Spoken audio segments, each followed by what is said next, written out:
Bonjour tout le monde, j'espère que vous allez bien. On est déjà rendu à vendredi, c'est la fin de semaine qui arrive. J'espère que vous avez des beaux projets pour la fin de semaine. Moi, ben, je vais essayer de, je vais essayer d'écrire mon prochain article. Dans le fond, le prochain article, ça va être sur les rediffusions des premières lectures de premier chapitre. J'ai décidé que je vais alterner une semaine, dans le fond, ou 2 semaines, je vais présenter les récapitulatifs de ces lectures et tout ça. Donc, ça va me laisser plus de temps pour écrire mes autres articles en même temps. Fait que ça va être moins d'ouvrage de mon côté, mais en même temps, je fais quand même du contenu avec YouTube et tout ça. Donc, j'essaie de pas trop me surcharger là-dessus, considérant que que j'ai une job de travailleur autonome aussi à travers tout ça. Alors, aujourd'hui, on va lire, dans le fond, on n'est plus chez Lux et Nox Édition.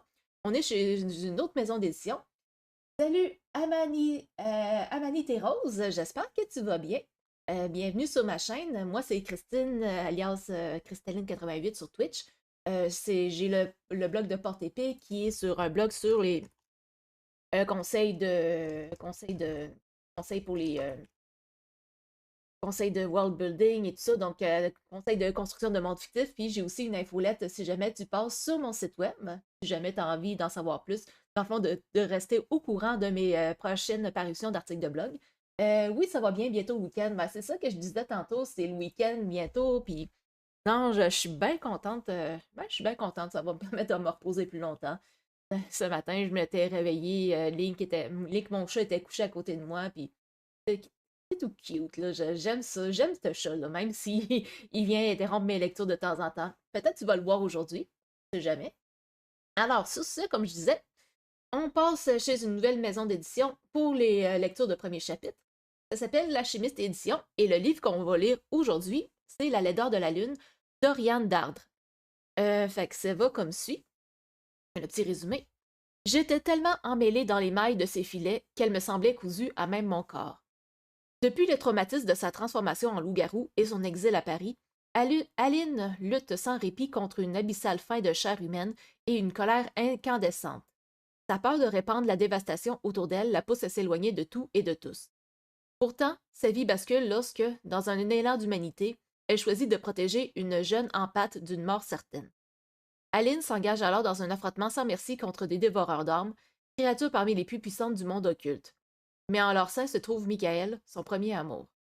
Aline parviendra-t-elle à se libérer de cette obsession vénéneuse et de sa propre ombre, ou se laissera-t-elle consumer tout entière par celui qui a failli causer sa perte 10 ans auparavant? Originaire du nord de la France, Oriane est une fan d'imaginaire sombre et de mythologie depuis toujours. C'est en revenant à arpenter les dunes venteuses et les plaines boisées de son enfance qu'elle réfléchit le plus souvent à de nouvelles histoires.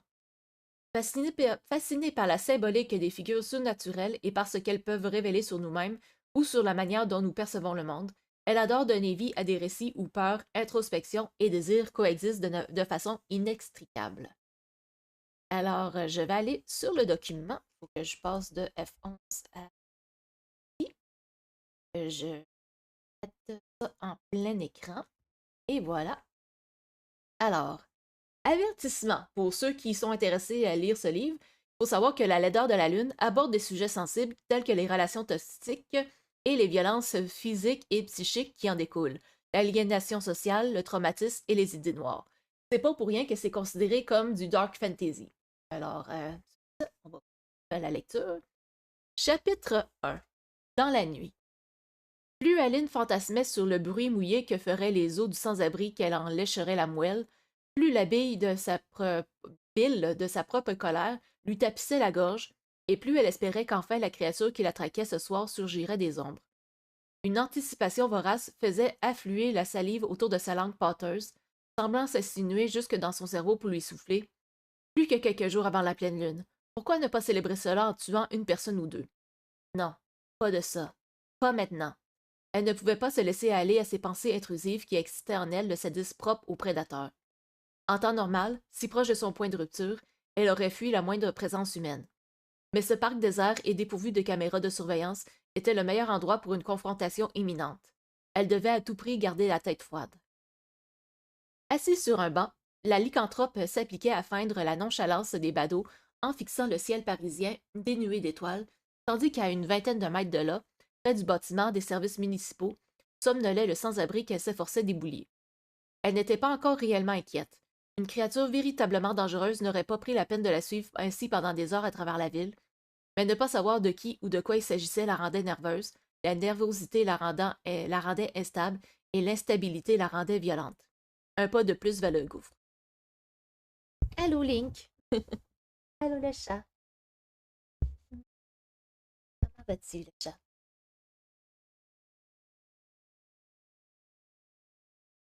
Là, par contre, tu vas Ok, il faut que je retourne au début. Ah, voilà, j'étais rendu juste au début du chapitre. Fait que j'ai là. C'était la même rengaine. Attendre jusqu'à ce que le danger survienne, se battre, triompher, puis guetter la venue du prochain ennemi en serrant les dents. Seul un faux pas mortel apporterait une variation ultime à cette routine qui constituait à elle seule une seconde malédiction. Au loin, dans les rues par-delà le parc, retentissaient les cris décérébrés de fêtards ivres qui représentaient l'écrasante majorité des gens encore debout à cette heure tardive, avec les toxicomanes. L'enthousiasme insouciant et stupide des premiers lui donnait des envies de meurtre. Le regard hébété des secondes lui rappelait beaucoup trop de mauvais souvenirs. Aline sortit une cigarette de la poche de son blouson pour la porter à ses lèvres. En temps normal, dans un plaisir flirtant avec la scarification, elle les aurait enchaînés le plus rapidement possible en se brûlant les narines et la gorge, grillant ainsi momentanément une partie de ses sens. Mais pas ce soir. Elle avait besoin de son odorat intact pour garder l'avantage. Il s'agissait simplement de feindre d'inhaler la fumée, de prétendre par sa posture sereine qu'elle ne s'attendait pas à une embuscade. Sa main droite couverte de cicatrices se leva machinalement pendant que l'autre, tout aussi mutilée et agitée par de légers tremblements, faisait rouler la molette de son briquet. L'espace d'un instant, la flamme orangée se refléta dans le bleu délavé de ses yeux perpétuellement cernés, puis les traits de son visage pointu s'effacèrent de nouveau dans l'obscurité. Tout en gardant la cigarette entre ses lèvres, Aline attacha sa tignasse rousse, seule note de couleur sous ses vêtements sombres, en un chignon bas, puis elle rabattit la capuche de son blouson sur son visage criblé de taches de rousseur et d'autres cicatrices encore plus blanches que sa peau. Excusez. Si cette créature était du genre à saigner, elle ne voulait pas que le moindre résidu d'entrailles souille ses cheveux. Les minutes passaient, insupportablement longues, et les ongles d'Aline se mirent à laisser de nouvelles traînées rougies sur la peau de son bras gauche, déjà orné de stigmates violacés. Monte-toi, qu'on en finisse. D'abord, toujours rien. Puis un tonnerre métallique déchira le silence nocturne. Le sans-abri, saisi de spasmes incontrôlables, était en train de cogner sa tête à un rythme effréné sur la grille de ventilation contre laquelle il dormait l'instant d'avant. Et soudain, il s'arrêta, se leva et se mit à marcher droit vers elle, rapide comme un pantin de bois. Aline grimaça, elle était plus malchanceuse que prévu. Des cliquetis à sa droite l'alertèrent et les yeux d'Aline tranchèrent l'obscurité pour y distinguer un jeune homme, seulement vêtu d'une chemise d'hôpital du même bleu que ses lèvres gercées, en train d'escalader la grille du parc avec l'agilité d'une araignée. Et enfin, à sa gauche, une femme filiforme, habillée très légèrement malgré le froid d'octobre, surgit des fourrés près d'un toboggan. Plus elle s'approchait, plus on pouvait distinguer les traces brunies qu'avaient laissées les piqûres de seringue sous ses bras. Lentement, Aline se leva en écrasant sa cigarette tandis que les trois kidams achevaient de l'encercler. Ils partageaient tous le même regard fixe. Leurs trois bouches s'ouvrirent en une simultanéité monocorde parfaite. Tu n'es pas la bienvenue ici, hybride. Aline sourit, dévoilant une denture acérée. Si tu crois que j'en ai quelque chose à foutre. Idiote et insolente qui y pluait. La présence même d'un loup-garou dans une ville est un risque aberrant. Va-t'en avant de céder aux pulsions propres à ta race maudite. Il n'appartient pas à un être illégitime comme moi de nettoyer ton carnage. Aline eut un reniflement méprisant et désigna le visage nouvellement contusionné du sans-abri. Pour le moment, le sommeur de carnage, c'est plutôt toi. Les trois voix émirent un sifflement discordant, puis les corps firent un pas en avant. Ridicule. Il ne s'agit pas de ne pas tuer, mais de ne pas se faire remarquer en tuant. Personne ne se soucie de ces trois humains. Leur esprit me l'a soufflé, et personne ne viendra à leur recherche une fois que je les aurai fait disparaître. Mais la discrétion est quelque chose dont ton espèce à l'impulsivité destructrice est incapable, et c'est pour cela que vous êtes indigne d'exister au sein du monde occulte. J'emmerde le monde occulte. Maintenant, montre-moi que quelque chose se cache derrière ton petit numéro de Gestapo ou casse-toi. Donc, un grognement sourd monta dans l'air glacial, un son qui n'aurait pas dû pouvoir provenir d'une gorge humaine. Les trois corps se raidirent subitement, comme tétanisés. Tu n'es rien d'autre que la chienne de compagnie d'une sorcière de troisième zone, dirent-ils, et tu vas mourir ici ce soir. Oui.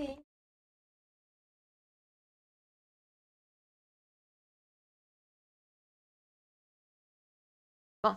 Une cacophonie d'outre-tombe éclata, comme les cris de porcs jetés vivants dans les flammes, mais d'une dizaine de tons trop graves. L'odeur qui assaillit les narines d'Aline ne correspondait en rien de naturel non plus.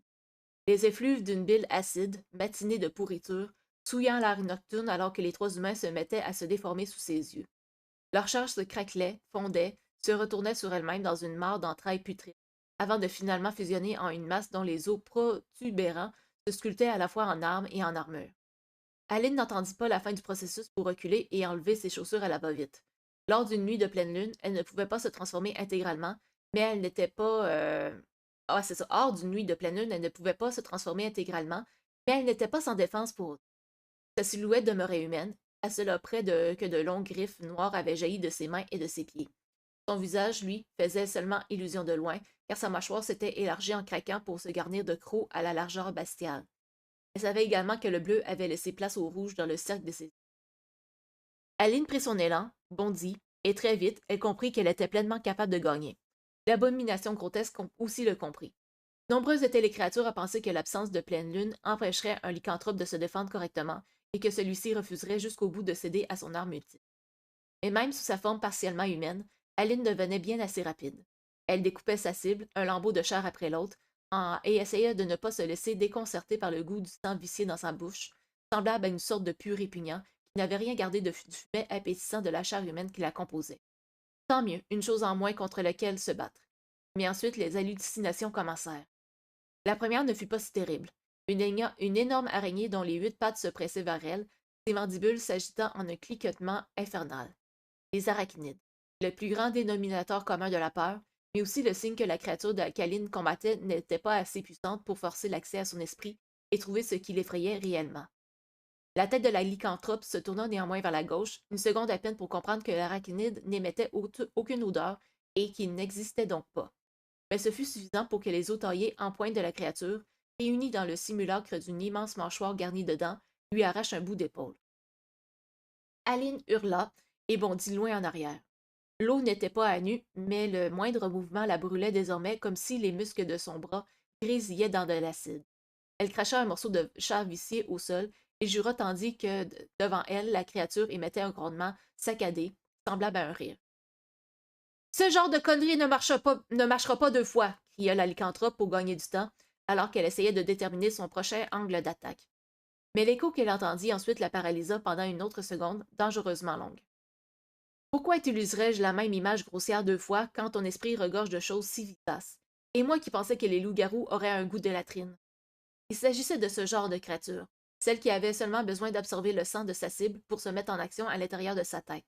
C'était un désastre, elle devait absolument faire vite. Aline fonça de nouveau, ses griffes encore plus rapides, ses crocs laissant des entailles encore plus profondes pour retirer morceau après morceau de chair encharpie. Un liquide visqueux ruisselait le long de son menton et de son cou, mais elle n'en avait que faire. Elle n'avait plus le temps.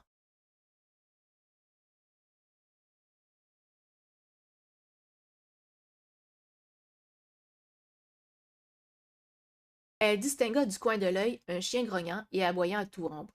Elle l'ignora. Mais ce fut le même chien qu'elle revit alors qu'elle se réceptionnait quelques mètres plus loin, afin d'éviter un coup qui l'aurait ouverte en deux. L'animal était désormais immobile, ses entrailles à moitié dévorées tapissaient l'herbe du parc. Aline se redressa, les éclats de verre dans les veines, alors qu'apparaissaient devant elle les visages horrifiés de ses camarades de troisième. Manon et Lucille se dessinèrent aussi, rieuses et accusatrices, alors qu'elles levaient vers Aline leurs bras mutilés. Aline, je l'attends.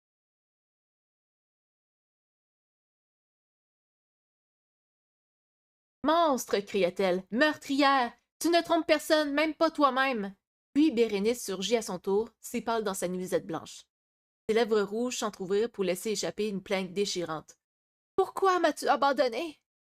Les os taillés en pointe manquèrent de défigurer Aline de peu, et elle fut projetée en arrière sur le sol, la peau de ses chevilles et de ses pieds comme léchée par les flammes, alors que du gravier écharpait sa chair et s'y enfonçait. Et ce fut à ce moment, alors qu'elle s'efforçait de se relever, avant que la créature n'ait le temps de frapper, qu'elle le vit devant elle, si proche qu'elle aurait pu le toucher. Les traits angéliques du garçon lui offraient un sourire empreint d'une compassion vicieuse, pendant que ses yeux d'un gris éthéré luisaient dans les ténèbres. Mon Aline, pourquoi t'es-tu enfuie? Tu aurais dû rester avec moi. J'aurais donné tout ce que tu as toujours voulu, ce que tu mérites. Sur sa gauche, la créature s'approchait, sa gigantesque mâchoire garnie d'eau, prêt à se refermer sur la tête d'Aline. La lycanthrope grogna, puis sa vision s'évanouit dans un océan de rouge. Lorsqu'Aline reprit ses esprits, elle fixait bêtement une bouillie dont la couleur et la consistance ne trouvaient pas d'équivalent dans son cerveau. Une pulpe sombre et visqueuse sur laquelle elle se tenait à moitié et que ses poings, de nouveau humains, étaient en train de marteler dans le sol, un coup après l'autre. Puis, l'instant d'après, elle comprit. Elle tenta alors de cracher les lambeaux de chair putride qui tapissaient sa bouche. Elle les sentait, coincés entre ses dents, collés à ses gencives, à son palais, sous sa langue. Souillés. Encore souillés. Il n'y avait plus rien à combattre, plus personne à qui s'adresser. Le corps de la créature avait été mis en pièces, tout signe d'elle avait disparu. Le cœur d'Aline menaçait d'exploser hors de sa poitrine. Ses mains la brûlaient, écorchées à force de frapper chair, os et finalement sol.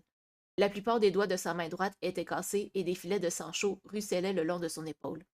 Il fallait qu'elle se calme, qu'elle se force à reprendre pied, mais chaque bouffée d'air dans ses poumons l'entraînait dans les profondeurs d'un tourbillon incandescent. Je vais craquer. Je vais craquer. Je vais. Quelque chose vibra dans son blouson. Son téléphone. Il lui fallut plusieurs secondes pour que sa main en souffrance ne le sorte de sa poche et que ses yeux déchiffrent le nom de Célestine affiché à l'écran. Elle parvint à décrocher au troisième essai, après avoir essuyé ses doigts imbibés de sang sous son pantalon, en gémissant de douleur. Quoi? Eh bien, bonsoir à toi aussi. C'est toujours un plaisir d'entendre le son de ta voix. Aline déglutit, eut temps pour reprendre son souffle. C'est pas le bon moment, là, Célestine. Comme à son habitude, la voix de la sorcière adopta vite un ton jovial. Tu veux dire que ce n'était pas un bon moment jusqu'à présent? Mais ta sorcière bien-aimée est là pour animer ta nuit, ne t'en fais pas. Puisque tu ne dors pas, visiblement pas, ça te dirait d'aller draguer la scène pour moi? Tu n'as pas idée du nombre de créatures qui balancent leur reste dans l'eau. On pourrait sûrement récupérer un bout de griffe ou deux, voire des crocs. J'ai fait du repérage et j'ai trouvé un endroit discret où personne ne nous remarquera. Je te propose ça en échange d'une compensation financière adéquate, bien entendu. Et si jamais ça marche bien, on fera la marde ensuite. Plonger dans la scène, c'est la dernière chose que j'ai envie de faire là tout de suite. On peut le faire plus tard cette semaine si tu es fatigué. Allez, tu es beaucoup trop forte pour te faire emporter par les courants. Et on sait toutes les deux que tu es immunisée contre toutes les petites bactéries sympathiques qui foisonnent dans l'eau. Tu es la personne parfaite. Fais-le pour la science. Célestine, tu crois vraiment que j'en ai quelque chose à foutre de ta nouvelle idée de merde? J'ai dit non, bordel! Un silence qui lui répondit au bout du fil. Aline soupira. Bon matin, catastrophe. Bon matin à toi aussi, hey shooter. Merci d'être venu. Aline soupira. Elle était encore allée trop loin. Elle grimaça en inspirant profondément, sentant la douleur irriguer tous ses muscles alors que l'adrénaline s'évaporait. Je suis désolée, mais j'étais sérieuse en te disant que c'était pas le bon moment. Je suis un peu mal en point, là. Qu'est-ce qui s'est passé? Tu es blessé? Quelque chose d'autre te prise possible? Oui, et ça va. Mes doigts devraient sauter bientôt, si j'arrive à me concentrer, mais mon épaule est dans un sale état. Où est-ce que t'es? Donne-moi un petit moment et je te rejoins, d'accord? Non, j'ai aucune envie de passer une seconde de plus ici. Je suis pas très loin, je vais marcher jusqu'à chez toi. Aline, tu crois vraiment que c'est une bonne idée de traverser Paris avec une blessure ouverte? Tu pourrais tomber sur quelque chose de pire encore. Je serai jamais entièrement sans défense, quoi qu'il se passe. Célestine insista, Aline refusa de nouveau, et la sorcière finit par soupirer bruyamment. Si t'es pas là d'ici 20 minutes, je pars à ta recherche. Tu vas vraiment finir par me donner des cheveux blancs. Tu veux pas l'éteindre avec une de tes potions magiques? Non. Et malheureusement pour toi, j'ai pas l'élixir qui rend aimable non plus. Aline leva les yeux au ciel puis raccrocha, affichant malgré elle un demi-sourire amusé. Mais toute cette légèreté s'évapora en contemplant de nouveau la boucherie à côté d'elle. Ça n'aurait pas été une bonne idée de rester ici pour attendre Célestine. L'odeur de la chair et du sang, aussi vicié soit-il, allait finir par attirer tout genre de créatures, des charognards, qui ne feraient pas la fine bouche et qu'Aline n'avait pas envie de croiser en étant blessée. Elle se leva, ankylosée, serra les poings, puis escalada d'une main la grille du parc avant d'atterrir sur l'asphalte en contrebas. L'abomination. Elle était détruite. Ou partie. Et pourtant, Aline revoyait en boucle les hallucinations qui étaient sorties des profondeurs moisies de son propre cerveau. Elle n'avait pas eu l'effet escompté, mais elle demeurait néanmoins indélébile. La lycanthrope se mit à marcher d'un pas rapide, tout droit vers l'appartement de Célestine, incapable de se débarrasser du goût des mauvais souvenirs en crassant sa bouche. Chapitre. Et passe au chapitre 2. Souvenirs griffonnés dans un carnet. À vif. J'ai été transformé en lycanthrope l'été de mes 11 ans, moins de 2 mois avant ma rentrée en sixième. J'ai 26 ans désormais, et certains de mes souvenirs se sont estompés avec le temps. Mais d'autres, ceux que je désire désespérément oublier, sont gravés à vif sous mes paupières. Il suffit que j'arrête de me fuir l'espace d'un instant, que je ferme les yeux, et instantanément, je les visualise tous les uns après les autres. Daniel, Bérénice, Michael et ses frères, Manon, Lucille et les autres élèves de mon école, mon père et ma belle-mère. Ils sont là, tous réunis dans un tourbillon de souvenirs à gerber. La semaine dernière dans le parc, cette abomination a creusé dans mon cerveau comme un parasite. Elle m'a forcé à tout me remémorer, à entendre de nouveau la voix de Michael. Revoir son visage après 10 ans, j'ai cru que j'allais devenir folle. La créature pensait m'avoir ainsi. Elle s'imaginait que j'allais me mettre à chialer de peur toute seule dans mon coin et qu'elle n'aurait qu'à venir m'achever, mais elle a eu tort. J'ai réussi, je l'ai massacrée. Mais depuis, je dors encore moins bien qu'avant, comme si tous mes efforts de ces 10 dernières années avaient été réduits à néant en une seule seconde. Parfois, je me dis que j'aimerais pouvoir tout oublier. Pourtant, cette idée me terrifie. Qu'est-ce qui resterait de moi dans tout ça? À quoi d'autre est-ce que je pourrais encore me raccrocher? Mais j'ai l'impression de prendre le problème à l'envers. Se souvenir de tout ce qui s'est passé, ce n'est pas suffisant. Il faut être capable de comprendre ce qui se cachait véritablement derrière chaque parole, chaque acte. Quels étaient les sourires qui n'en étaient pas? Les plus beaux mensonges? Depuis une semaine, je ne fais qu'y repenser, et c'est de pire en pire.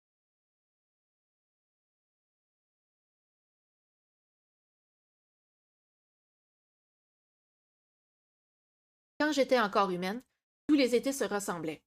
Longs, mornes, solitaires, à chier. L'année scolaire était un tout autre genre, un autre genre de torture, mais elle passait presque plus vite que juillet et août, où il n'y avait que moi et les livres que j'empruntais à la bibliothèque. Et puis, lorsque j'étais à l'école primaire, j'aimais toujours beaucoup les moments où les profs nous faisaient la lecture, la plus douée étant ma maîtresse de CE1. Elle ne m'aimait pas beaucoup, forcément, je causais trop de problèmes, mais elle lisait diablement bien, une performance vivante avec des voix différentes pour chaque personnage. J'ai des souvenirs flous de mon père, qui faisait la même chose rien que pour moi, quand j'étais toute petite, mais il avait fini par arrêter. Notre situation financière était devenue moins catastrophique depuis qu'il était parvenu à décrocher ce poste de cuisinier dans un restaurant un peu réputé à Calais 2 ans auparavant. Mais travailler si dur et régulièrement jusqu'à tard dans la nuit le vidait de son énergie. Je le voyais bien à la façon qu'il avait de s'écrouler sur le canapé dès qu'il rentrait. Il n'avait plus beaucoup de temps à me consacrer, surtout lorsqu'il assurait le service du week-end. J'avais 11 ans à l'époque, mais lui n'en avait que 29. Je me rends seulement compte maintenant à quel point c'était jeune. De mon côté, j'avais du mal à contenir ma rage face à tout ce que je percevais comme des injustices que mes camarades de classe ne subissaient pas. La pauvreté dont moi et mon père émergions à peine, la bonne attitude scolaire que je n'arrivais pas à adopter, toutes les soirées que je devais passer seule à la maison, ma mère qui n'avait pas eu envie de faire partie de ma vie. Comment les autres enfants avaient-ils fait pour se faire aimer de leur maman? Mon père m'avait expliqué que la mienne m'avait eu trop jeune, qu'elle avait pris peur parce qu'elle ne s'était pas sentie prête pour s'occuper de moi et que c'était pour cela qu'elle était partie. Mais cette raison ne m'apaisait pas. Mon père avait eu le même âge qu'elle, mais lui était resté. Alors pourquoi pas elle? Sans pouvoir correctement l'exprimer. J'avais déjà l'impression d'avoir échoué absolument partout à 11 ans. L'été, j'aurais voulu que le square de mon village n'appartienne qu'à moi, mais il restait chaque fois suffisamment d'enfants qui traînaient un peu partout pour que ce ne soit jamais le cas. Si j'avais pu, j'aurais marché toute seule vers le cap Blanc-Nez ou la baie de Ouessant pour m'asseoir au bord de la mer tous les jours, me baigner, faire des châteaux de sable, voir les contours flous de l'Angleterre au loin et écouter le grondement de l'écume. Mais voilà, mon petit village paumé du Pas-de-Calais se trouvait trop loin de la côte pour que j'y aille seul à pied. J'avais essayé une fois quand j'avais 10 ans et je m'étais perdue, bien sûr. Et quand les gendarmes m'avaient retrouvée, marchant seul le long de la route, et m'avaient ramené à la maison, mon père m'avait disputé en hurlant comme jamais. Je lui en avais terriblement voulu à l'époque. Je ne mesurais pas à quel point il avait dû être mort d'inquiétude. Il s'était probablement senti coupable après ça, puisqu'il m'avait emmené à la plage de Sangatte un dimanche après-midi, une fois ma punition levée. C'est un des meilleurs souvenirs qui me reste de lui. Les dunes et les champs s'étendant à perte de vue me manquent terriblement, maintenant que je suis piégée à Paris, et je comprends à quel point c'est étrange de haïr et de vénérer ainsi l'endroit où j'ai grandi. Ça m'énerve tellement. Il faut que je me concentre. Loup-garou. Je déteste ce mot. Je préfère lycanthrope. Mais absolument tout le monde l'utilise. que ce soit les humains qui n'ont aucune idée de l'existence du monde occulte qui leur part pourtant au nez, ou bien les sorcières qui marchent toujours sur des œufs en ma présence, ou encore n'importe quelle créature douée de parole, ce mot qu'ils emploient tous pour me décrire est comme une tumeur inopérable, et Célestine qui essaie de m'encourager à ne pas tout le temps rester seule. La vérité, c'est que je me suis jamais sentie proche des loups, tout simplement parce que les nuits de pleine lune, ce n'est pas en loup que je me transforme. J'ai lu tout ce que j'ai pu trouver sur eux à la bibliothèque après ma transformation. Ce sont des animaux beaucoup moins monstrueux que leur réputation ne le prétend. Ils sont sociaux, vivent et chassent en meute, et s'occupent toujours de protéger les faibles du groupe et de l'éducation des louveteaux. Les loups solitaires demeurent l'exception qui confirme la règle et sont souvent simplement à la recherche d'une nouvelle famille. De ce que je sais, les loups ne s'attaquent presque jamais aux humains et ils ne tuent pas pour le plaisir. Mais nous, les lycanthropes, nous sommes des créatures maudites. Une fois la pleine lune levée, nous nous transformons en une abomination mi-humaine, mi-lupine, ni mâle ni femelle, bipède, gigantesque, forme, avide de chair humaine et d'éviscération. Et nous sommes seuls, toujours seuls. Un danger pour tous. Loup-garou. Au fond, ce mot me fait peur. Il me ramène à mes cauchemars d'enfance où des monstres à la gueule dégoulinante de salive passaient la tête par la porte entrouverte de ma chambre avec un sourire déformé avant de se jeter sur moi pour me dévorer. D'où est-ce qu'elle vient cette foutue malédiction? Je sais qu'il m'a mordu, mais ça s'arrête là. Pourquoi la figure du loup? Pourquoi moi? Quand j'étais petite, avant ma transformation, je pensais savoir ce que c'était être en colère, même si j'étais incapable d'en exprimer moi-même les raisons.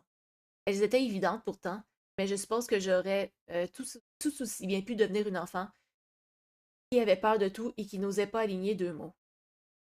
À la place, j'avais choisi, consciemment ou non, d'affronter cette vie qui me paraissait profondément injuste en étant consumée par une haine chauffée à blanc. Aline Vandale, je sais pas comment on prononce ça, excusez-moi. Aline Vandale est une furie, une vilaine brute. C'est comme ça que m'appelait cette connasse de directrice de l'école primaire. Furie, c'est mérité, je suppose. Une part de moi aimait bien ce surnom-là, mais brute, non. Je me déchaînais à coups de poing, de pied, d'ongles et de dents que contre les enfants qui insultaient les vêtements démodés et trop larges qu'une voisine avait donnés à mon père, temps où il peinait vraiment à joindre les deux bouts. Mais pour les adultes, ça n'avait pas d'importance qu'ils aient commencé. Tout ce que les surveillants voyaient ensuite, c'était que j'étais la moins blessée physiquement à la fin du combat et donc la responsable. Le fait que je n'avais pas de soutien parmi les autres enfants n'arrangeait rien. Personne ne voulait être ami avec une gamine agressive, couverte d'hématomes à force de se battre, aux vêtements laids, à la tignasse mal coiffée et qui ne souriait jamais. De l'attention. Je tourne en rond pour ne pas parler de l'essentiel. C'est par ma transformation qu'il faut que je commence. Toute petite, tout écrire, même si je suis rouillée. Je tenais un journal avant, quand j'étais plus petite. Je ne sais pas pourquoi j'ai arrêté. Je voulais m'entraîner pour devenir journaliste parce que dans ma tête, si on arrivait à écrire suffisamment bien, on pouvait se faire recruter par un magazine et partir voyager à travers le monde pour faire des reportages et donc laisser sa vie de merde derrière soi. Je suppose que ce carnet sera le premier et le dernier reportage de ma vie, d'une certaine façon. Quel pied. Donc, cet été-là, celui de mes 11 ans. On était au début du mois de juillet, je m'en souviens bien. Quand j'en avais marre de rester enfermée dans ma chambre avec mes livres et qu'il faisait beau, j'allais au square. Ce jour-là, j'avais investi le toboggan jauni par le soleil et j'observais les canards sauvages faire leur balade dans l'étang. Du moment que je ne bougeais pas, ils ne s'enfuyaient pas, et mon objectif était de me rapprocher de petits pas chaque jour pour qu'ils s'habituent à ma présence et qu'ils n'aient plus peur de moi. Mais à peine une quart d'heure après mon arrivée, une bande de garçons plus âgés se pointa. Bruyant, ils coururent pour effrayer les canards qui s'envolèrent aussitôt, puis s'installèrent sur le tourniquet en bas du toboggan pour allumer leurs cigarettes. Je les connaissais de vue. À l'école primaire, ils avaient été en CM1 ou en CM2 lors de mon année de CP. Il ne se passa pas très longtemps avant que deux d'entre eux ne commencent à escalader le toboggan et à me lancer que je devais aller voir ailleurs, vers les jeux pour bébés. Alors, bien sûr, dès que l'un des deux eut le dos tourné, je les poussai de toutes mes forces vers la rampe. Il s'aplatit comme une crêpe dans le sable, sans rien d'autre de blessé que sa petite fierté mal placée. Très vite, il se releva pour m'encercler avec ses autres potes. Je leur balançais deux ou trois insultes bien senties, et l'un d'eux me fit un croche-pied pour m'apprendre le respect. Il n'avait pas vraiment envie de tabasser une fille au début, c'était évident, mais finalement, après les morsures et les griffeux que je m'acharnais à leur distribuer pour riposter, il ne leur fallut guère de temps avant de me foutre quelques coups de pied dans le dos. Un coup de pied dans le dos avant de partir en courant de crainte que mes cris ne rameutent des adultes. Et un adulte finit par venir, oui. Mais pas un adulte du village. Daniel. Je n'ai vraiment plus envie de continuer. Tout ce que je veux, c'est aller m'allumer une clope et marcher dans les rues pour me calmer. Mais voilà, ça fait des années que c'est comme ça, que je souffre de plus en plus et que rien ne change. Alors je vais tout écrire. D'écrire minutieusement le moindre détail dont je me souviens, avant que tout n'achève de se mélanger et de me rendre définitivement folle, puis tout relire jusqu'à m'en faire saigner les. C'est maintenant ou jamais. Et si je le fais pas, je vais perdre pied. J'espère que ça ne fera rien empirer. Chapitre 3. Mauvaise surprise. Des petits coups timides rebondissaient contre sa porte. Aline grogna, arrachée du sommeil qui venait à peine de l'emporter. Cela avait pris des semaines et une multitude de tentatives savamment réparties dans le temps, mais Célestine avait fini par réussir à la convaincre de plonger dans la Seine pour en explorer les fonds. Et si la pêche de la veille s'était en effet révélée intéressante, les cheveux d'Aline sentaient encore et toujours la vase, malgré plusieurs shampoings, et ses bras étaient désormais ornés de minuscules traces de crocs et de griffures, courtoisie des habitants des fonds fluviaux.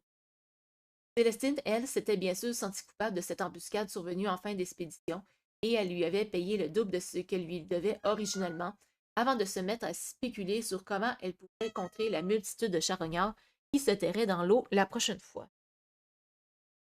Et la Link. Link.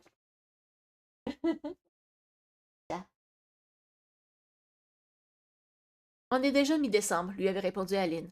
Si tu crois que parce que je résiste mieux au froid que je vais accepter de replonger quand l'eau sera à 0 degré, tu te gourres complètement. Je suis sûre que je peux inventer quelque chose contre le froid. Et une potion pour te faire briller de 1000 feux aussi. Je crois que ça ferait suffisamment peur à ces bestioles pas très sympathiques. La véritable souci, c'est le dosage. Si j'en fais trop, on risquerait de repérer ton halo de lumière jusqu'à gif sous Juliette. Peut-être que Juliette pourrait m'aiguiller. Aline s'était contentée de la fusiller du regard en s'allumant une cigarette avant de souffler du nez pour enlever les résidus d'eau puante qui collaient à ses narines. Elle s'assit sur son lit, encore groggy, et sa colère monta en pic lorsque les coups timides recommencèrent à l'entrée, cette fois-ci suivis d'une voix fluette et dégoulinante d'anxiété. Aline? C'est bien ici que vous habitez? Je suis désolée, je connais pas votre nom de famille. C'est Célestine Toucam qui m'a donné votre adresse. Je voudrais vous parler, c'est important, s'il vous plaît. Fulminant, Aline se colla pour coller l'oreille à la porte. Un souffle légèrement éraillé ainsi qu'une odeur humaine. La lycanthrope dut se retenir d'asséner un énorme coup de pied dans le mur. Elle allait mutiler Célestine. Une fois seulement, 2 ou 3 ans auparavant, la sorcière avait organisé, sans la prévenir, une rencontre avec une sorcière novice qui voulait jouer au jeu des 10 questions avec un lycanthrope, quel genre de gamine stupide en quête de sensations fortes. Aline ne s'était pas gênée pour la terroriser jusqu'à ce qu'elle s'enfuit en courant. Cette nouvelle venue aussi allait être servie. Comment Célestine avait-elle osé lui donner son adresse? Aline ouvrit sa porte en un choc sourd qui se réverba dans tout l'étage. Tu as 10 secondes pour me dire ce que tu veux avant que je t'égorge. Une jeune fille menue lui faisait face, bien plus petite que son propre mètre 80. Aline eut à peine le temps de distinguer un regard brun en amande, profondément cerné et injecté de sang, ainsi qu'un visage livide qui pâlissait de seconde en seconde avant que les yeux de l'inconnu ne se vident, puis se ferment et que les jambes branlantes, elle ne bascule en arrière dans la cage d'escalier. Bouche bée, Aline planta ses ongles dans son manteau pour la retenir. Elle cracha un juron, sa colère laissant place à de la stupéfaction. Après un moment d'hésitation, elle traîna la jeune fille à l'intérieur de son studio, une culpabilité acide en travers de la gorge. Mais d'où est-ce qu'elle sortait, cette sorcière-là? Il n'y avait pas de place pour les petites natures chez les jeteuses de sorts. Elle porta l'inconnu jusqu'à son lit et l'y allongea avant de l'observer plus attentivement. Elle avait un visage rond, orné de lunettes en écailles plus rondes encore, ainsi que d'un nez aquilin, et encadré par une multitude de boucles brunes. Sa peau demeurait mate, malgré une lividité prononcée qui lui donnait une teinte grisâtre. Son corps tout entier semblait recouvert d'une fine pellicule de sueur. Aline visualisa les 6 étages d'escalier menant à son studio et fronça les sourcils, puis elle remarqua que la main gauche de la jeune fille était entièrement bandée, à la manière d'une. Prise d'un doute, Aline la renifla. Une odeur chaude, riche et parfumée. Très faible mais néanmoins présente, celle d'une plaie refermée mais pas complètement cicatrisée. Et ce parfum ne semblait pas se cantonner à cet endroit. Après un moment d'hésitation, Aline enleva le manteau de l'inconnu, puis retroussa les manches et le bas du pull qui se trouvait en dessous.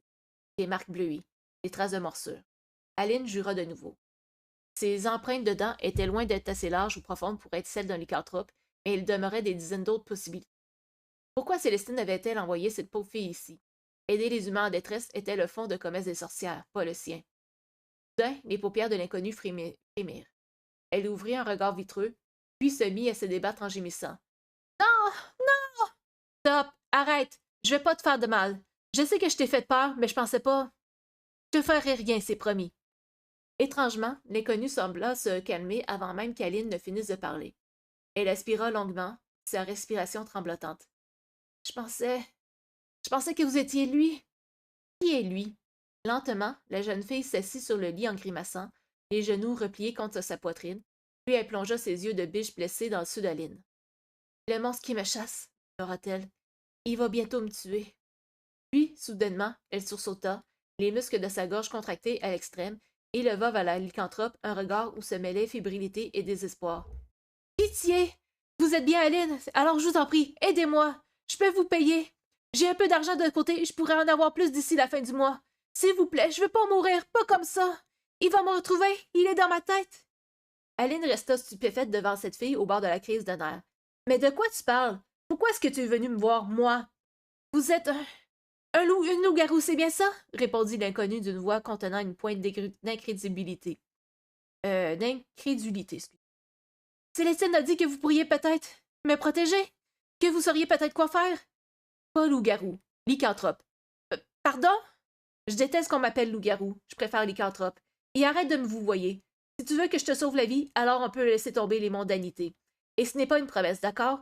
Avant que je décide si oui ou non je veux t'aider, tu vas arrêter avec les trucs cryptiques, tu vas respirer un bon coup et tu vas me dire exactement ce qui t'arrive. Les yeux de la jeune fille s'écarquillèrent, mais finalement son visage se détendit et elle hocha la tête. Elle se redressa, inspira, puis se mit à enlacer ses propres épaules pendant qu'Aline allait s'adosser au plan de travail de sa cuisine, les bras croisés. Je crois que je vais commencer par le début. Je m'appelle Nour Haddad et je suis pas sorcière. Célestine m'a dit de te le dire dès le début. Je suis une empathe. Je suis vraiment désolée de m'être évanouie d'un coup, ça m'était pas arrivé depuis longtemps. C'est juste que je suis vraiment fatiguée et que toi t'étais très en colère. Ça m'a un peu achevé sur le moment. Est-ce que. Est-ce que tu sais que c'est une empathe? Ça dépend, répondit Aline en haussant les sourcils. Le sens du mot n'a rien de surnaturel, mais si tu connais Célestine, c'est qu'il y a anguille sous roche. Tu es magique ou quelque chose comme ça? Nour, elle se laissa échapper un petit rire nerveux. Oui, quelque chose comme ça. Euh, exactement, oui. Oui, c'est exactement ça, ouais, shooter. Oui, quelque chose comme ça. D'après ce qu'on m'a expliqué, certaines personnes naissent avec une sorte de don, comme deviner le passé, lire dans les pensées, voyager en dehors de son propre corps. Ça concerne une naissance ou des dizaines de milliers, je suppose que celui de l'empathie est tombé sur moi. Ce sont les sourcières qui m'ont tout raconté quand je suis venue m'installer à Paris cet été. J'étais allée m'inscrire à la bibliothèque Sainte-Geneviève, l'une d'entre elles s'y trouvait pour ses recherches et m'est carrément tombée dessus. Tu te doutes bien que je savais absolument rien de l'existence du surnaturel avant qu'elle m'en parle. Elle m'a dit qu'elle avait détecté mon énergie magique. Je suis pas sûre de comment elle a fait. Ensuite, elle m'a présenté aux autres sorcières de son sabbat, dont celui dont Célestine fait partie, pour qu'elle puisse étudier comment mon don fonctionne.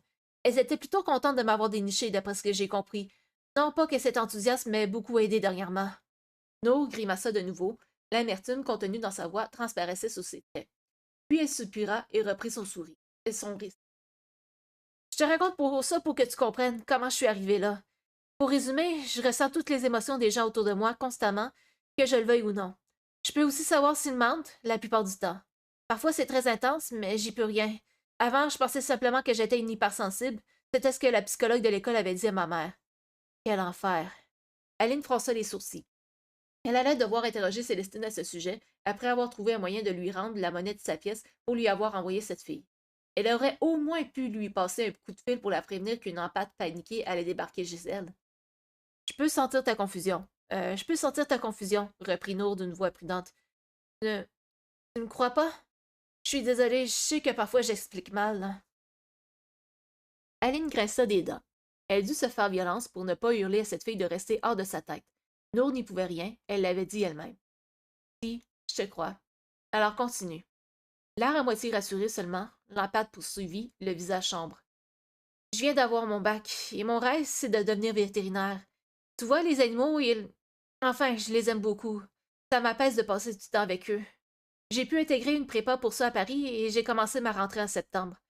J'assistais à mon premier cours de l'année quand cette fille est arrivée en retard dans la salle.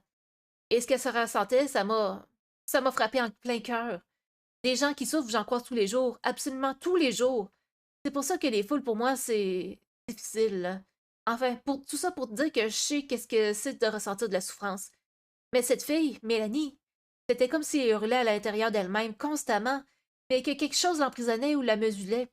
Je suis allée la voir à la fin du cours pour lui demander si ça allait. Elle m'a un peu envoyé bouler, alors je me suis dit qu'il valait peut-être mieux que je la laisse tranquille. Mais chaque fois que je la revoyais, c'était de pire en pire. Elle était maigre, pâle, le regard terrorisé, un peu, un peu comme moi maintenant, je suppose. Des larmes perlaient dans les yeux de Nour. Elle porta sa main valide au bandage qui enveloppait l'autre. Aline dut se retenir d'enfoncer ses ongles dans la chair de son bras, l'estomac soudainement lourd. Ça ne pouvait pas être. Non. Et pourtant, j'ai essayé de trouver des amis à elle pour leur en parler, mais elle n'en avait pas. Pas de réseaux sociaux non plus. Je revenais vers elle tous les jours, j'essayais de trouver les bons mots pour l'atteindre, mais elle ne voulait rien entendre. Elle se fermait, mais à l'intérieur, elle m'appelait à l'aide. C'était insupportable. J'avais peur qu'il lui arrive quelque chose, qu'elle se suicide, je sais pas. Alors un jour, je l'ai suivie jusque chez elle. Les mains de Nour tremblaient tandis qu'elle se perdait dans son récit, les yeux humides. J'ai été tellement bête, j'aurais dû en parler à l'une des sorcières, mais j'ai pas deviné qu'il s'agissait de ce genre d'anomalité. Où on finissait tard ce soir-là, et le temps qu'elle rentre, il a commencé à faire nuit. J'étais vraiment pas discrète, j'aurais dû me douter que quelque chose allait pas, que c'était trop facile. Quand je suis arrivée à son étage, j'ai vu qu'elle avait laissé la porte de son appartement entr'ouverte. Dedans, il y avait une autre présence que j'avais du mal à discerner. Une personne avec des émotions fortes, mais floues à la fois. Je sais pas les décrire autrement que c'est comme une sorte de besoin profond. Mélanie parlait et quand je me suis rapprochée, je l'ai entendu dire à quelqu'un que j'étais dehors, que je l'avais suivi. J'ai eu peur. J'ai voulu m'enfuir, mais quand je me suis retournée, il y avait un homme devant moi. Nour s'enfuit le visage dans les mains, son corps tressaillant. Aline se raidit contre son plat de cuisine. Tu vas. Tu vas me prendre pour une folle ou pour une idiote, mais je peux te jurer qu'à partir du moment où je l'ai vu, il m'a fait quelque chose. J'étais plus dans mon état normal, je n'arrivais plus. C'était comme si je pensais plus normalement. Qui? Nour, de qui tu parles? Le visage rond de l'empate se tordit de douleur. Je sais plus, je sais pas, je sais plus, faut que tu comprennes. Je sais même plus comment il s'appelle ou à quoi qu'il ressemble, mais je le vois. Je le vois constamment dans la tête. Je vois ses yeux sans même me rappeler leur couleur. Il va me tuer. Je sais qu'il va me tuer. Et pourtant, tout ce que je veux, c'est retourner dans ses bras. Je peux pas savoir ce que c'est d'être avec lui. C'est comme une drogue. Il m'appelle à lui. Si tu m'en empêches pas, je vais le rejoindre. Ou bien il va me retrouver et je vais mourir. Je t'en prie. Un pressentiment horrible envahit Aline, acide comme de la bile. Nour, me dis quand même pas que c'est un dévoreur d'hommes qui t'a pris en chasse. La terreur hantait les prunelles de l'empate. C'est ce que la première sorcière que je suis allée voir m'a dit. C'est ce que Célestine m'a dit aussi. C'est pour ça qu'aucune d'entre elles veut m'aider. Mais je sais pas ce que ça veut dire. Le pic d'angoisse frappa Aline droit au cœur. Michael. Lentement, elle se laissa glisser au sol, une main crispée sous sa gorge. Michael. Elle se pencha en avant, fébrile. Michael. Michael, Michael, Michael. Devant elle, le visage de Nour se décomposa. Aline croisa son regard trouble, sa propre souffrance comme reflétée, dupliquée. Qu'est-ce que l'empathe pouvait bien ressentir à ce moment précis à travers elle? Non, ne pense rien de tout ça. Surtout pas. Pitié! Murmura Nour. Toutes les sorcières m'ont juste dit qu'elles ne pouvaient rien faire. Certaines mentaient, je sais, alors ça veut dire qu'il y a forcément une manière de me sauver. J'ai supplié Célestine et elle m'a fini par me dire que toi, tu saurais peut-être comment m'aider, que tu avais déjà été confronté à des dévoreurs d'âmes avant. Alors, je t'en prie, dis-moi ce qu'on peut de faire. C'était du déjà-vu, de la torture, une punition fatidique, le genre de destin cruel dont les mythes antiques regorgent. Certes, ceux-ci n'exprimaient que la volonté des humains de trouver un sens aux horreurs qui les frappaient sans la moindre équité, mais cela n'enlevait rien au fait que l'ironie de la situation donnait envie à Aline de se crever les yeux. La lycanthrope racla le sol avec ses doigts, ses ongles, excusez. Le crissement discordant fit grimacer l'empate. Tu dois me dire depuis combien de temps ce dévoreur t'a prise pour cible, finit par lâcher Aline en serrant les dents. Ce qui t'a fait exactement. Ma réponse va dépendre de ça. La vérité, c'était qu'étant donné l'état de Nour et les marques sous son corps, Aline savait déjà ce qui n'était plus possible de faire et pourquoi les sorcières n'avaient pas hésité à refuser de l'aider. C'est un peu flou, je suis plus sûre de rien. Je crois que ça fait plus de 2 mois maintenant. Oui, oui, c'est ça. 2 mois et demi. J'ai suivi Mélanie chez elle environ 3 semaines après la rentrée. Nour s'assombrit brutalement. Mélanie, je pense pas qu'elle soit encore en vie. Apparemment, elle a envoyé un mail au professeur pour leur dire qu'elle arrêtait les cours et qu'elle rentrait chez ses parents. Mais quand je l'ai appris, c'est comme si ça m'était passé au-dessus de la tête.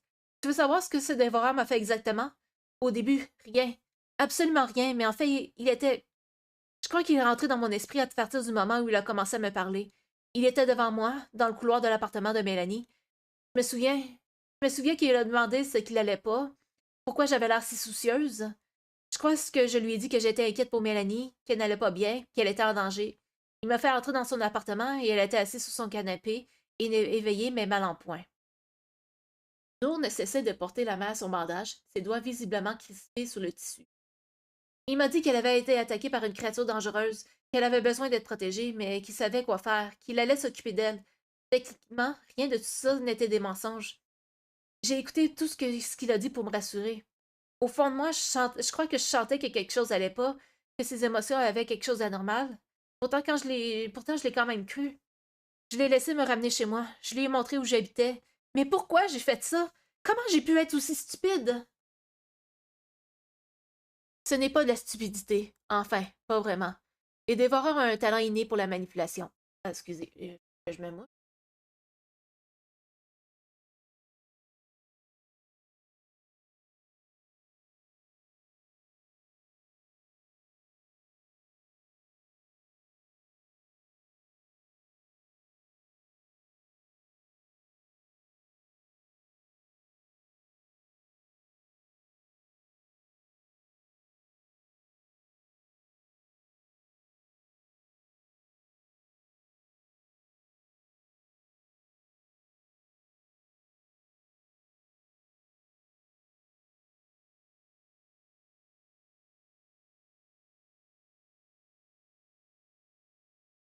Ok,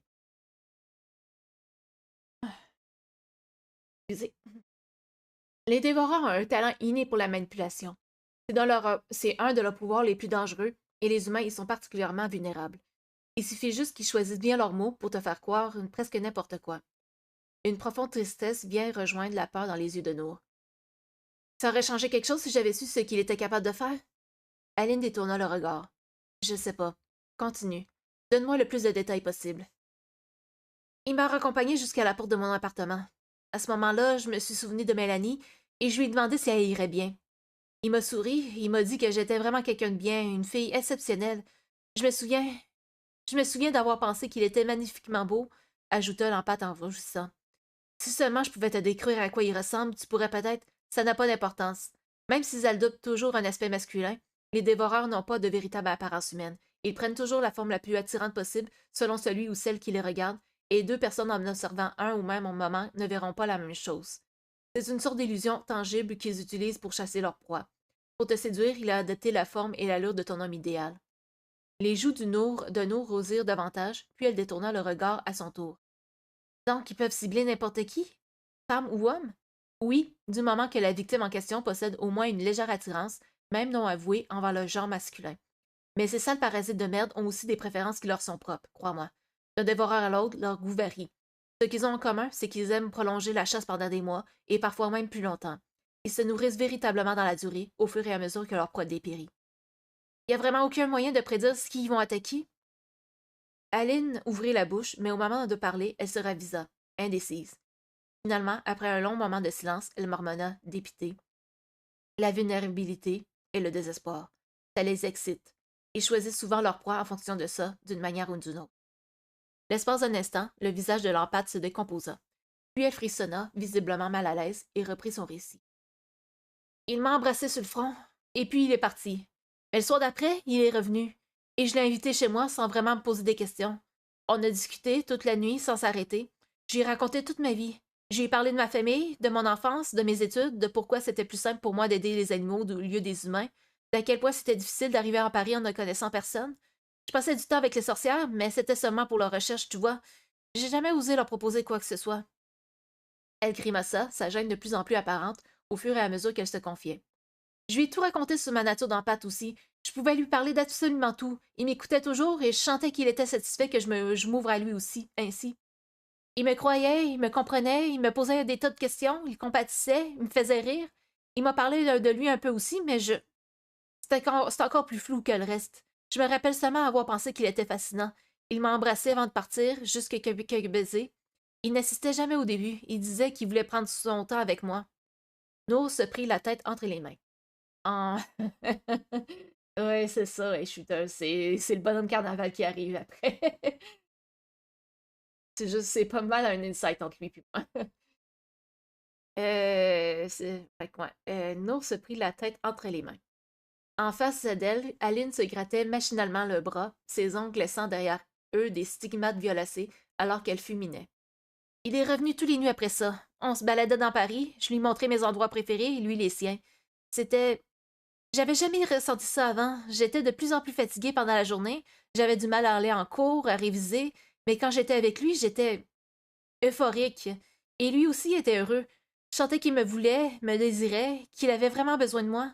J'étais sur un petit nuage, alors chaque jour, je me fichais un peu de tout le reste. Des cours, des gens, et même des moments où je voyais les sorcières pour comprendre mon don. J'inventais des excuses pour tout éviter, tout annuler. Je comptais les heures jusqu'au soir avant de le revoir. C'était... Oui, on se voyait toujours le soir, jamais en journée. Il m'a dit qu'il avait un travail très prenant. Non, il ne travaillait pas.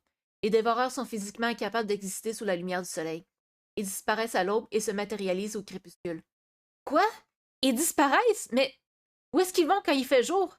Aline haussa les épaules. Je sais pas. Le néant. Les yeux de Nour s'écarquillèrent, puis elle secoua la tête.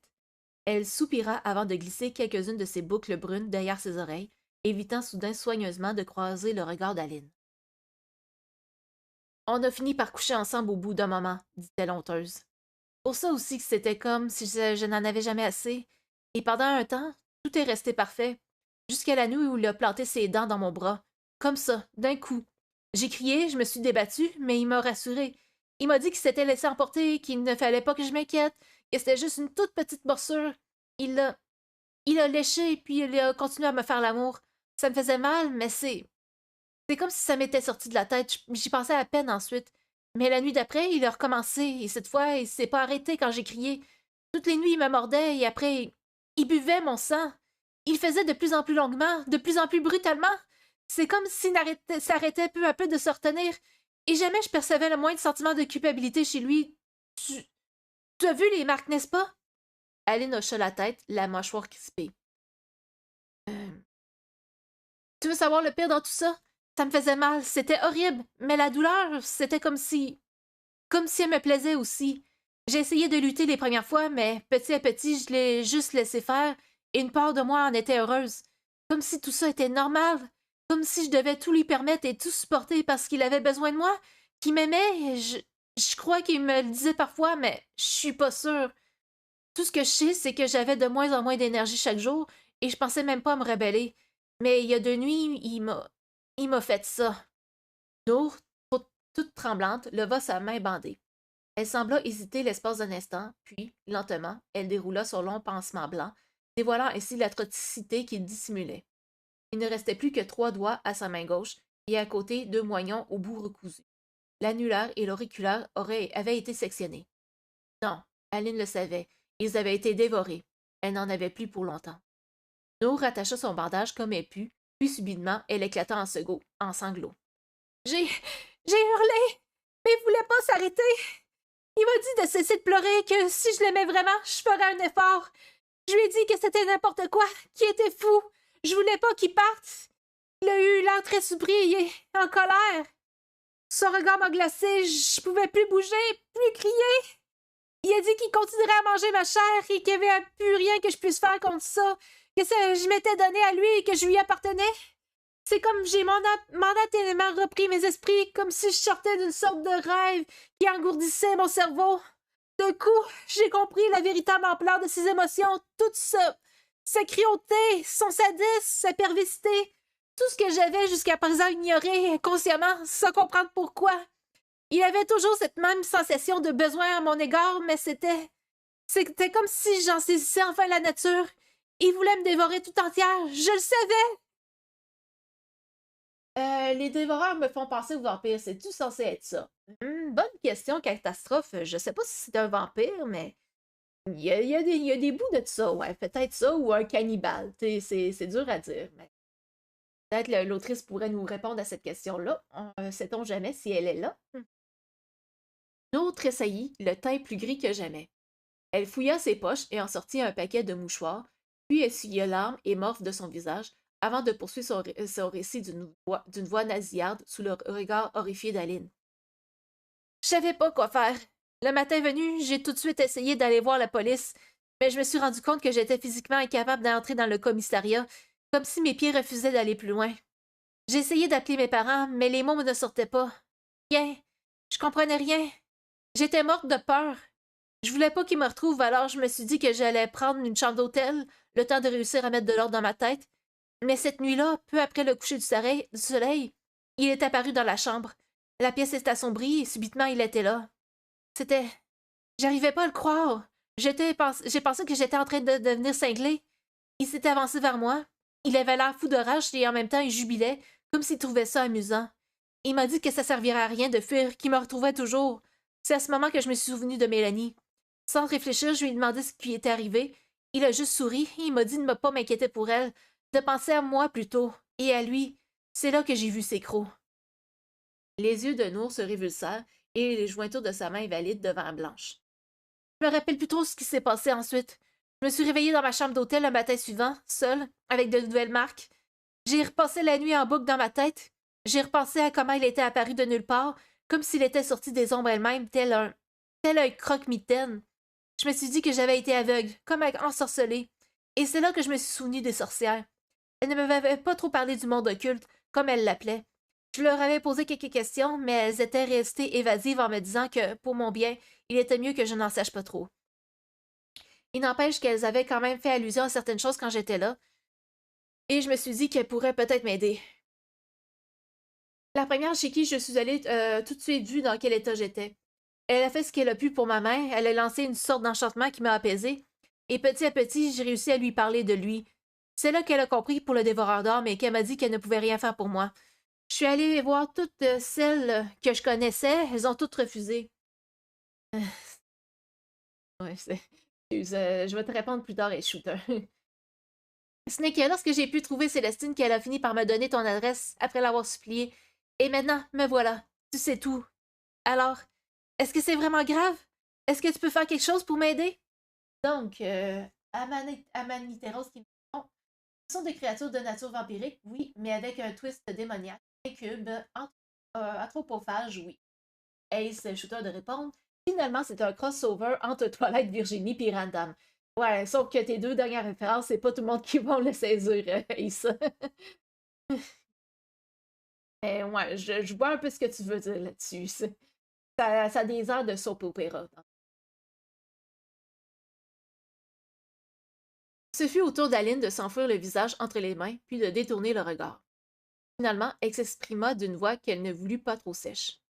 Tu as passé des mois avec ce dévoreur, et t'a ensorcelé. Il s'est nourri de tes émotions, de ton désir, de ton amour pour lui et de ton corps. Il t'a prise charnellement, il a bu ton sang, il a laissé ses marques dans ta chair, il t'a mutilé, et chaque nuit passait à te pomper comme une sangsue le rendu plus puissant. Tu es sous son emprise et tu ne peux pas le fuir. Où que tu ailles, il te retrouvera, et il n'aura pas besoin d'être invité pour entrer dans un foyer où tu te trouves. Lorsque tu as plus ou moins pris conscience de ce qu'il était grâce à ton don, tu as dû réussir à légèrement échapper à son contrôle. Mais ça ne suffira pas à te libérer tout court. Et après les baisers empoisonnés, l'amour qu'il était encore plus. C'est ça. Et après les baisers empoisonnés, l'amour qu'il était encore plus, après les morsures et les cicatrices, après la mutilation, après les pensées qui se mêlaient les unes aux autres et perdaient toute substance, Aline connaissait l'issue finale, la dernière étape avant la mort. Peut-être que Nour s'en doutait aussi, même si elle ne voulait pas l'exprimer. Alors, qu'est-ce qu'on peut faire? Chuchota l'empate. Aline savait pertinemment ce qu'elle pouvait faire. Elle pouvait dire à Nour qu'elle était désolée, qu'il n'y avait absolument aucun moyen de l'aider et qu'elle devrait profiter du temps qui lui restait pour mettre ses affaires en ordre et se résigner à une mort atroce dans les prochains jours. C'était ce que toutes les sorcières avaient fait. C'était ce que Célestine avait été trop lâche pour complètement faire en envoyant Nour chez Aline. Oui, ça aurait été la solution la plus sage. Et pourtant, ce dévoreur, finit-elle par dire en serrant les poings. Tu dis qu'il a vraiment eu l'air surpris que tu te rebelles? Il ne s'y attardait pas? Oui. Enfin, je pense que oui. C'est bon signe? Hélène ne répondit pas et plissa les yeux en se massant les tempes à la place. Nour était une empathe, une humaine avec un don. Était-il improbable de supposer que ce statut la rendait un peu moins facile à garder sous une transe hypnotique qu'un être humain lambda? L'idée n'était pas absurde, du moins pas si le dévoreur en question était plus jeune, moins expérimenté. Ça ne voulait rien dire. Ça ne voulait absolument rien dire. Aline se redressa brusquement, faisant sursauter l'empate au passage. Nour, prends ton manteau. On va chez Célestine.